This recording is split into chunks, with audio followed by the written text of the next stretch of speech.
Bismillahirrahmanirrahim. Assalamualaikum warahmatullahi wabarakatuh.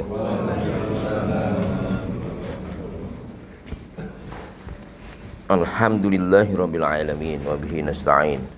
Asyhadu an la ilaha illallah, asyhadu anna Muhammadan abduhu wa rasuluh. Allahumma shalli ala sayyidina Muhammadin wa ala alihi washabbihi ajma'in. Bapak Ibu sekalian, mari kita bersyukur pada Allah atas segala nikmat dan karunia-Nya dan atas kesehatan yang diberikan kepada kita.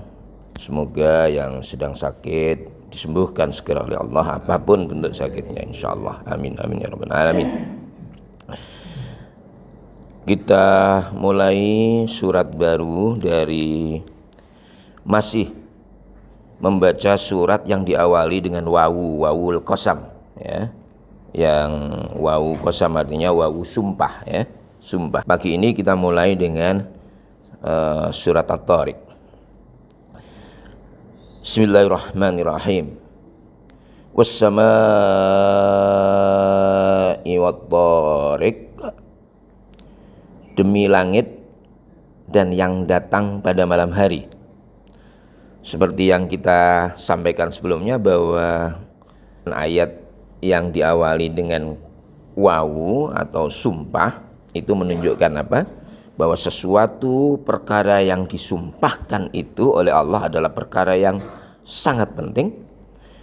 Demikian juga benda-benda atau ciptaan-ciptaan yang menjadi sumpah, ya, itu merupakan ciptaan-ciptaan yang ajaib, yang hebat.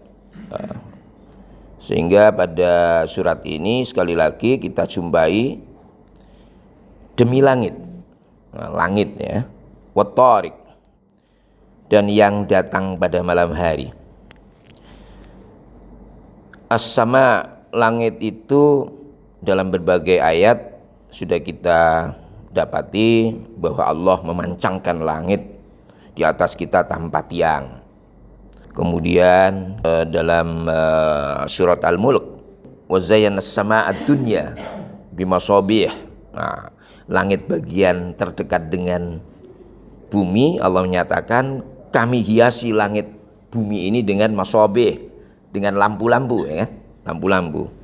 Langit ini kata yang selalu dan banyak sekali digunakan di dalam Al-Quran, menunjukkan bahwa langit itu ciptaan Allah yang hebat dan penuh dengan keajaiban.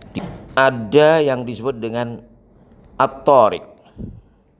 At-Tariq ini kata bahasa Arab kalau mengatakan toroko itu artinya mengetuk, tuk tuk tuk. Torokol walabu al-baba, anak mengetuk pintu. Di dalam terjemahan Kemenak disebutkan di sini At-Tariq adalah yang datang pada malam hari di sini.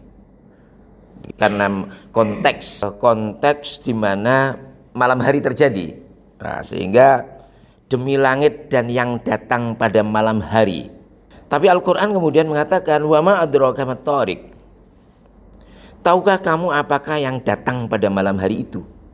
Biasanya Al-Quran menurut ahli balaghah menyebutkan, kalau Allah menyebutkan wa ma adraka mat-tariq itu merupakan sesuatu yang rahasia di mana tidak banyak orang tahu, sehingga penekanannya adalah tahukah kamu apakah yang datang pada malam hari itu? Apa tariq itu apa, kan itu. Wa ma adraka mat-tariq, apa yang kamu ketahui tentang, atau tahukah kamu apakah tariq itu? Ini untuk menantang, untuk memberitahukan kepada manusia bahwa satu, langit itu sedemikian ajaib, ciptaan Allah di angkasa, ya kan, dan berbagai penemuan tentang benda-benda langit banyak. Nah, ini disebutkan bahwa di langit itu pun ada namanya tariq, kan itu. Menurut ahli ilmu pengetahuan, bahwa ilmu pengetahuan manusia itu baru 3% daripada alam semesta dari apa yang diciptakan oleh Allah, sehingga 97 itu masih tidak difahami oleh banyak manusia. Maka dikatakan wa ma utitu minal ilmi illa qalila, dan tidak aku berikan kepadamu kalian semuanya, ya, ilmu melainkan hanya sedikit sekali yang manusia ketahui tentang rahasia alam ini. Ada seorang profesor dari Al-Azhar, dari Mesir, dia sekolah di Prancis, namanya Abdullah Darros. Nah, kemudian dia menjadi syekh terkenal, sudah meninggal. Dia mengatakan dalam bukunya Ad-Din, tentang agama. Itu dia mengatakan, setiap kita masuk, membuka pintu ilmu pengetahuan satu, berhasil membuka rahasia ilmu pengetahuan satu pintu, kita itu masuk kepada ruangan yang banyak sekali pintu yang masih tertutup. Sehingga kita meneliti pada pintu yang satu kita buka lagi, di depan kita pintu-pintu lagi banyak yang tertutup. Yang kita masuki satu lagi dari pintu ini terbuka lagi ruangan yang pintu-pintunya banyak sekali. Yang kita tidak bisa membukanya yang lain-lainnya. Karena setiap kita buka pintu yang baru itu menemukan pintu yang lain, rahasia lainnya. Banyak pertanyaan yang harus diteliti ulang. Nah, contohnya dulu orang bilang bahwa atom, dzarrah itu atom. Atom itu katanya adalah benda yang paling terkecil di dunia, di alam raya ini. Penelitian berikutnya tidak, bahwa di dalam atom itu terdiri dari positif, negatif, elektron, neutron dan sebagainya. Ini artinya bahwa pengetahuan kita sangat sedikit. Ilmu yang diberikan Allah pada manusia itu sangat sedikit sekali. Nah, sekarang tahukah kamu apakah yang datang pada malam hari itu, apa itu at-Thariq? Dijawab oleh ayat Al-Quran berikutnya sebagai penjelasan, An-Najmu Tsaqib, itulah bintang yang bersinar tajam. Nah, Tsaqib itu melubangi. Sakoba itu artinya dalam bahasa Arab itu melubangi, menembus. Nah, di terjemahan bahasa Indonesia pun masih mengatakan ia adalah bintang yang bersinar, tapi dikatakan tajam. Maka ada penemuan ya di Harvard University pada tahun 67 ya. Itu menemukan ada benda langit yang memang dia selalu berbunyi tok tok tok gitu. Membuktikan bahwa di angkasa ini ada sesuatu benda yang dia berbunyi dan bergetar. Ya. Dan getarannya itu bisa menembus sampai langit-langit ya yang manusia sampai hari ini tidak mendengarkannya secara jelas, tapi gerakan dan pola seperti itu ada. Nah, mungkin saja itu adalah yang disebut dengan Thariq ini kan itu. Ya. Jadi rahasia masihan.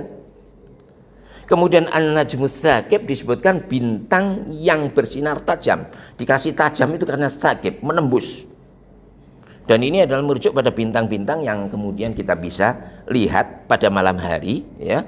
Yang ia baru kelihatan ketika malam ya, karena mereka berpijar termasuk bintang-bintang yang lainnya, tapi bintang Thariq ini lain dengan ayat-ayat yang lain, di mana ayat yang lain kan biasa mengatakan an-nujum, ya kan biasa ada kata-kata nujum, kemudian disebut misbah atau lampu ya, mulai dari bulan atau yang kita lihat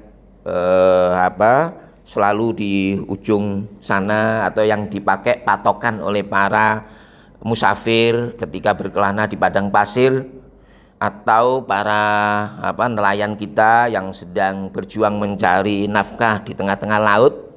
Nah, itu bintang yang biasa. Tapi Tsaqib ini Thariq ini sesuatu yang terjemahkan bintang yang bersinar tajam sinarnya. Nah, sinarnya tajam. Tidak seperti bintang-bintang yang lain. Karena Allah kalau ingin mengatakan bahwa ini adalah bintang-bintang yang lain, ya akan menunjukkan nujum, karena kalimat nujum sudah banyak. Wan najmi idza huwa ya ma dhalla sahibukum wa ma ghawa najm. Tapi ini Tsaqib, Thariq. Jadi masih terus menjadi tantangan bagi para ilmuwan untuk mencari tahu ya, apa itu Thariq yang kemudian disebutkan An-Najmu Tsaqib, yang asal katanya sebenarnya Thariq itu adalah mengetuk, Tsaqib itu adalah melubangi ya. Kemudian diterjemahkan di sini sebagai malam hari ya, karena ia tampak di malam hari. Yang benda-benda langit ini tidak bisa kita lihat di siang hari karena sinarnya kalah dengan matahari yang sedang menjadikan bumi kita dalam waktu siang. Nah, ayat berikutnya adalah sumpahnya itu apa? Apa yang disumpahkan itu apa? In kullu nafsin lamma 'alaiha hafidh. Setiap orang pasti ada penjaganya. Di dalam surat Qaf ayat berapa? 18 disebutkan ma yalfidhu min qaulin illa ladaihi raqibun atid. Tidak ada suatu kata yang diucapkannya manusia ya, melainkan ada di sisinya malaikat yang mengawasi, yang selalu siap mencatat. Bahwa setiap orang pasti ada yang mengawasinya, mencatat amal perbuatannya, yaitu malaikat raqib dan atid. Artinya bahwa kita perbuatan apapun yang kita lakukan ya, kita dicatat dan diperhatikan, dicatat mana amalan baik, mana amalan buruk. Yang kedua bahwa setiap orang memiliki penjaga apa? Ya penjaga secara umum, yaitu malaikat yang membantu yang di dalam kehidupan manusia sehari-hari, di mana ada malaikat yang menjaga kita untuk memelihara kehidupan kita masing-masing sehari demi hari, bulan demi bulan ya. Dan ini ada di dalam surat Ar-Ra'd, lahu mu'aqibatum min baini yadayhi wa min khalfihi yahfadunahu min amrillah. Bagi manusia ada malaikat-malaikat yang selalu menjaganya bergiliran dari depan dan belakangnya. Mereka menjaganya atas perintah Allah ya, atas perintah Allah. Kita terutama orang-orang yang beriman dijaga oleh Allah ya, untuk tidak mendapatkan malapetaka, dijauhkan dari kesulitan bencana, sesuai dengan doa-doa yang kita harapkan kepada Allah. Bapak Ibu sekalian, kita lanjutkan ayat 5 dan seterusnya pada minggu yang akan datang. Kita akhiri dengan bacaan hamdalah. Alhamdulillahirabbil alamin.